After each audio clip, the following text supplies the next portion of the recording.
साधु साधु साधु।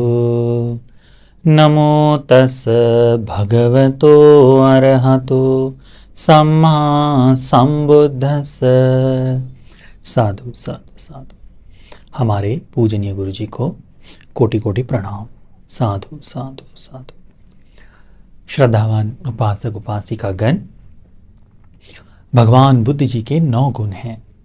उसमें से एक गुण है भगवान बुद्ध जी सत्था देव मनुष्यानंग, देव और मनुष्यों के शास्ता हैं, गुरु हैं। इस कारणवश अनेक देवतागण भगवान बुद्ध जी के पास आकर धर्म के बारे में चर्चा करते थे, धर्म के बारे में प्रश्न पूछते थे। ऐसे ही एक सूत्र का नाम है जरा सूत्र। सूत्र में उल्लेखित होता है कि एक समय कोई एक देवता भगवान बुद्ध जी के पास आए और भगवान बुद्ध जी को ये प्रश्न पूछते हैं।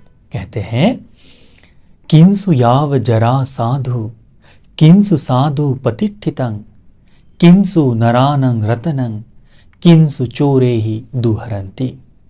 देवता ने भगवान से पूछा कि भगवान, ऐसी कौन सी वस्तु है जिसे हमने जीवन भर बुढ़ापे तक सुरक्षित रखना चाहिए? किस चीज पर हमने अपने जीवन को प्रतिष्ठित करना चाहिए?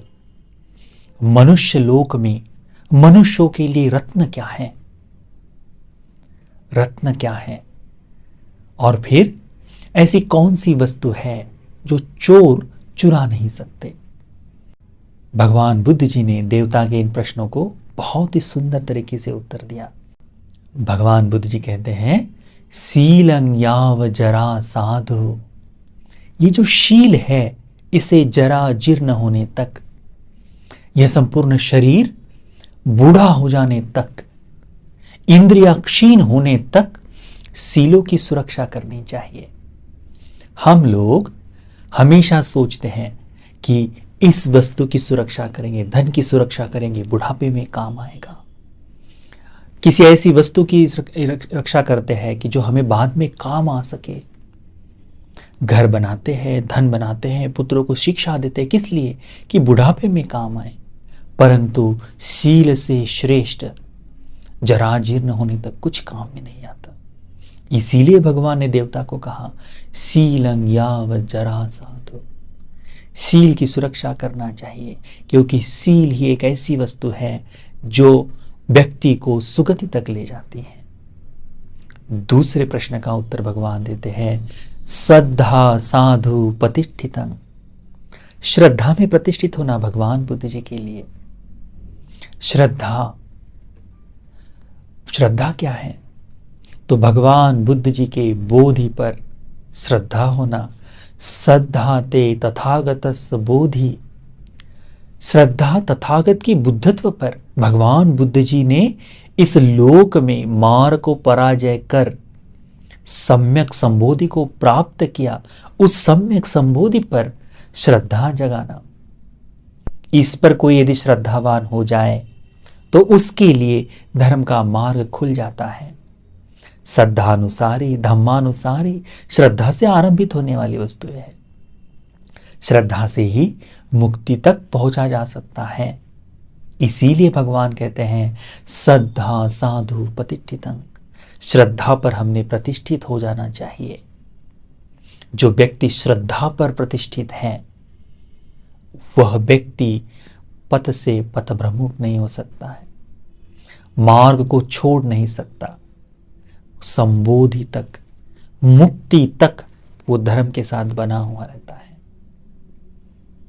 श्रद्धा पर प्रतिष्ठित होने वाला।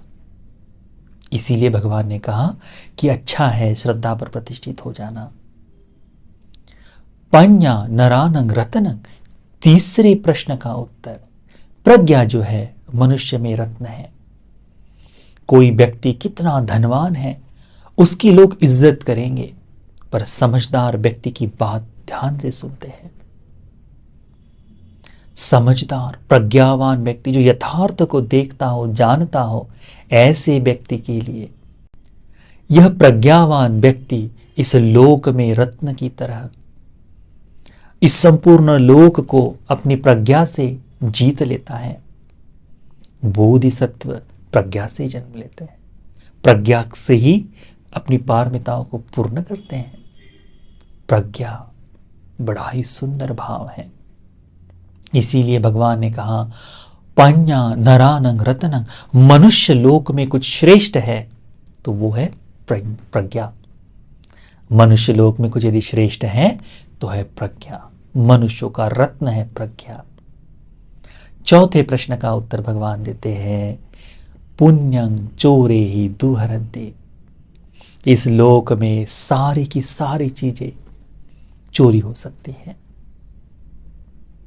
आप स्वयं जानते हैं इस लोक में जो चल रहा है सब कुछ चुराया जा सकता है। यहां तक कि हमारा जीवन जो है, क्षण क्षण भर में हमारा जो संपूर्ण आयुष्य है, यह भी खत्म होते जा रहा है, काल के ग्रास में जा रहा है। पर किया हुआ पुण्य ये कोई नहीं ले सकता। ये जो पुण्य है ये हमारे ही सुख के लिए काम आएगा, हमारे लिए छाया की तरह चलते हुए काम आएगा। इसीलिए भगवान ने कहा पुण्यं चोरे ही दुहरन्ति। पुण्य एक ऐसी वस्तु है जिसे चोर चुरा नहीं सकते। इन चार चीजों को अपने जीवन में करना चाहिए। शील के लिए अपने जीवन में जगह देनी चाहिए, श्रद्धा पर हमने प्रतिष्ठित होना चाहिए, प्रज्ञा की प्राप्ति के लिए पिपासा जगानी चाहिए, इच्छा जगानी चाहिए, प्रज्ञा जागृत हो और अपना संपूर्ण जीवन पुण्य से, कुशल कर्म से, सत्संग से संपूर्ण तरह से भर लेना चाहिए। पुण्य जो है सुख की तरह काम करता है।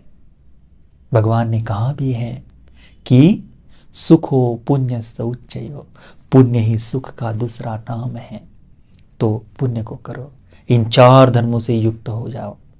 भगवान ने देवता को जिस तरह से उत्तर दिए, ये उत्तर हम गृहस्थ लोगों के लिए भी लाभ की बात है।